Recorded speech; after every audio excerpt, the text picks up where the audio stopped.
Atsiradus dirbtiniam intelektui, visi pradėjom galvoti, o ką jeigu ateityje robotai pakeis mus, pakeis mūsų darbus ir nepaturėsim savo vietos, darbo rinkoje, ar ne? Tačiau šiandien video parodysiu atvirkštinį variantą, parodysiu, kaip dirbtinis intelektas jums gali padėti susirasti darbą ar padėti susirasti laisvai samdomo darbuotojo poziciją, kitaip vadinama freelance, ir visą tai padarysim su Cloudė. Todėl nieko nelaukia, šokam į Cloudė langą ir pirmiausia, Cloudė paprašysiu, pristatyk ir papasakok apie savo galimybės padėti ieškant darbo.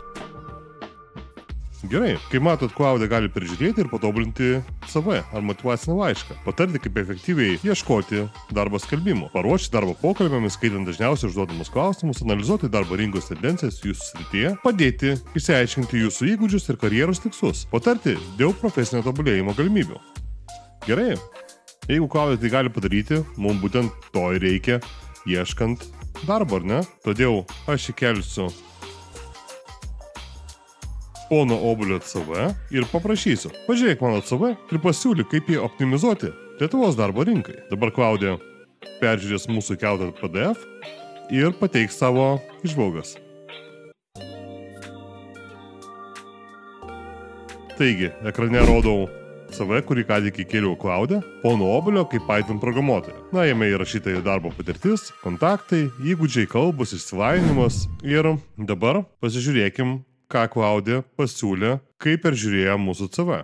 Perskaitė, kas mes tokie esam, kur mes dirbė ir panašiai, darbo patirtis ir taip toliau. Ir štai, pasiūlė, kaip galima patobulinti mūsų CV, tiksliau, kaip galima jį optimizuoti. Taigi, jūs tai galite padaryti ir su savo CV, taip paprastai. Kadangi Cloudė puikiai supranta lietuvių kalbą, todėl drąsiai galite įkelti savo turimą CV, tiesiog tiesiai čia į Cloudė langą, paspaudami sąvaržėlės mygtuką, Cloudė išanalizuos ir bet kokiai pozicijai, bet kokiai specialybei, manau, kad turės įžvalgų. Ir tos įžvalgos, jos labai sklandžiai pateiktos, ar ne? Jeigu paskaitytumėt, kas yra ekrane, iš tikrųjų, labai CV padaro tiesiog tobulą. Ir štai taip paprastai padarėt CV, mes nepaklausim ir galim atsisiųsti failą, galim įsikopijuoti, tarkim, ar atsiradus nauja galimybė, tai yra paspausti publish. Kai paspaudžiam publish, galim šią nuorodą pasidalinti su draugu. Kaip pavyzdys, dabar aš įsikopijuoju naują langą ir galim tiesiog nusiųsti draugui, nedarydami PDF-o. Pažiūrėk, tarkim, kokį CV man sukūrė Cloudė AI. Ir, tarkim, jeigu darote ne vienas, darote kartu, draugas galbūt irgi turės įžvalgų ir taip tiesiog labai paprasta pasidalinti dalykais, kuriuos darote su Cloudė. Gerai, dabar kadangi turim savo optimizuotą CV, galim pradėti ieškoti darbą. Ko gero lankomiausias darbo portalas Lietuvoje yra CV bankas, jie netgi tai skelbia savo pagrindinėme puslapyje ir tai mes ieškokim tada programuotojas, ar ne, darbo vietos. Ir štai yra pilno programavimo pasiūlymų ir tarkim paspauskime pačią pirmą. Tai yra full stack programuotojas, ar ne? Susirado mus potencialiai dominantį darbo skelbimą, bet patys galbūt neturim laiko arba tiesiog norim pasinaudoti dirbtiniu intelektu, kad mum nuo A iki Z padėtų susirasti darbą.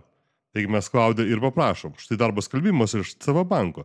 Išanalizuok jį ir pasakyk, kokie įgūdžiai ir patirtis yra svarbiausi šiai pozicijai. Taigi davėm užklausą ir dabar pabandysim tiesiog išsikopijuoti. Taigi išsikopijuoju pavadinimą. Ir išsikopijuoju taip tiesiog negražiai. Išsikopijuoju, kas tame skelbime yra skelbiama. Darbų galite ieškoti bet kokių. Paėmiau programavimo, nes tai galbūt arčiausiai susijęs su mano kanalo tematika, nors aš ir apžvelgiu pagrindę dirbtinio intelekto įrankius. Bet, tarkim, čia galėjom būti ir kurjerių, galėjom būti ir statybininkų, galėjom būti ir paštininkų, tarkim. Įkopijavom ir žiūrim, kaip Cloudė išanalizuos. Analitika vyksta gan greitai, kaip matot, viskas vyksta realių laikų, nepagreitintai. Ir šitą langą uždarom, jis nebereikalingas, kadangi CV optimizavom, taigi išanalizavo ir mums tiesiog apibendrino, ko reikia. Tam, kad mums nereikėtų skaityti, tiesiog padarė sąrašą, kokie yra reikalavimai šiai būtent darbo pozicijai. Taigi mums pateikė šio darbo pasiūlymo analitiką, toliau Cloudė galim paklausti. Padėk man parašyti motyvacinį laišką šiai konkrečiai pozicijai, remintis mano CV ir darbo skelbimu. Taigi dar įkopijuojam darbo pavadinimą, jį įsikopijuokim čia ir pažiūrėsim, kaip greitai Klaudė sukurs motyvacinį laišką būtent šiai pozicijai. Štai, kaip matot, sukūrė motyvacinį laišką, atsižvelgia į visą tai, kas yra aprašoma darbo skelbime, pritaikė dalį mūsų žinių, ką mes žinom ir ko nežinom, paminėjo įmonės, kuriuose mes dirbom. Gerai, mes padarėm namų darbus, susikūrėm CV, įkėlėme Klaudę, Klaudės pagalba optimizavome, susiradome darbo skelbimą, kuris mus domina, jį išanalizavome su Klaudė pagalba, nusprendėme, kad mums darbas tinka, susikūrėm motyvacinį laišką ir visą tai įsiuntėme. Sekantis žingsnis, kadangi mes pasitikime savo jėgom ir esame bei garantuoti, kad būsime pakviesti į darbo pokalbį. Sekantis žingsnis būtų pasiruošti darbo pokalbį. Jeigu pateikiu tokią užklausą, kokiu klausimu galiu tikėtis darbo pokalbį dėl full stack programuotojas AutoPlus.lt pozicijos, pasiūlyk, kaip juos atsakyti. Ir štai paprastai Klaudė pateiks dažniausiai užduodamus klausimus ir mes iš anksto galėsim pasiruošti, ar tai prieš kamerą, ar prieš veidrodį, atsakyti tos klausimus. Kas, manyčiau, yra labai svarbu, ieškant darbo, tiesiog nesusipainioti ir teisingai atsakyti į tai, ko potencialus darbdavys gali iš mūsų norėti. Taigi, matom klausimus susijusius su programavimu, kokia jūsų patirtis dirbant su PHP ir Symfony frameworku ir panašiai. Taigi, atsakymas turėtų būti: pabrėžti savo ilgametę patirtį su PHP, ypač akcentuodami ir taip toliau. Paminėkit, kad dirbo ten ir ten, ar ne? Ir štai galite pasiskaityti visus klausimus ir atsakymus. Galite sustabdyti video. Aš tiesiog dabar greitai prabėgsiu.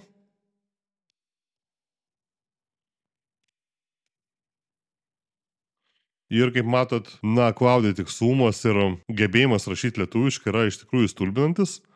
Aš asmeniškai nepastebėjau nei vienos klaidos. Jeigu jūs pastebėjote, parašykite komentaruose, jeigu iš tikrųjų tokia yra.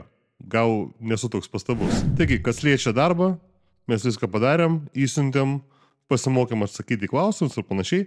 Dabar kol laukiam atsakymo ir įsivaizduokim, kad esam programuotojai, jau mes galim būti grafikos dizaineriai, socialinių tinklų administratoriai ir panašiai, kas tik norim, tekstų rašyti ir taip toliau. Yra puikus Facebooko puslapis, Facebooko grupė, Freelancer.lt ir čia yra per 130 000 narių ir labai dažnai yra publikuojami darbo skelbimai. Todėl pasižiūrėkim, kokie čia yra darbai ir pabandykim susirasti savo tinkamai.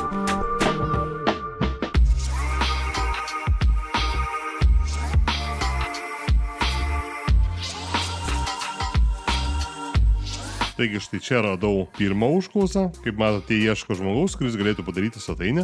Tai kaip ir patenka į mūsų gebėjimus, todėl įkopijuoju tai čia, pažymėsiu tai pirmas ir suraskim dar kažkokį vieną darbelį, kas susijęs su programavimu.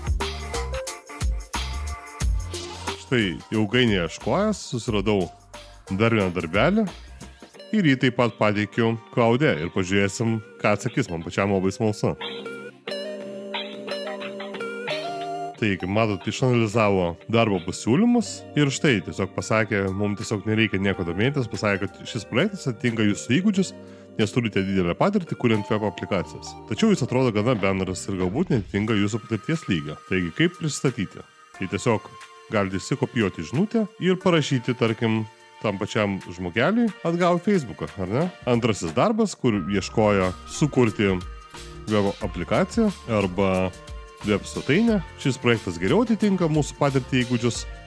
Todėl štai kaip galim pristatyti, tokia labai ilga žinutė ir siūlau susitarti. Tai taip paprastai tiesiog prisiieškokit, galite įsikelti tiesiai į Klaudę. Klaudė yra nemokama, todėl jums tai absoliučiai nieko nekainuos. Ir vėlgi, kol laukiam žinučių ar iš potencialaus darbdavio, ar iš Freelancer.lt dėl mūsų pateiktų užklausų į jų siūlomus darbus, dar galime pateikti Klaudė tokią užklausą. Atsižvelgdamas į mano CV ir Lietuvos darbo rinkos tendencijas, kokius įgūdžius man reikėtų tobulinti. Jaugi, tam, kad ieškoja Google, jūs tiesiog galite paklausti Klaudę ir taip, manau, gausite ženkliai geresnį atsakymą, kur jums reikėtų tobulintis. Vėlgi pasikartosiu, kad tai tinka ne tik programuotojam, tai tinka ir media kūrėjam, tinka ir tekstų rašytojam ir kam tik tai norite. Tai galima pritaikyti absoliučiai bet kuriai specialybei, kas bebūtumėt. Nuo juodus darbus dirbančių žmonių iki aukščiausias pareigas užimančių žmonių. Taigi, kur siūlytų mokytis programuotojai, tai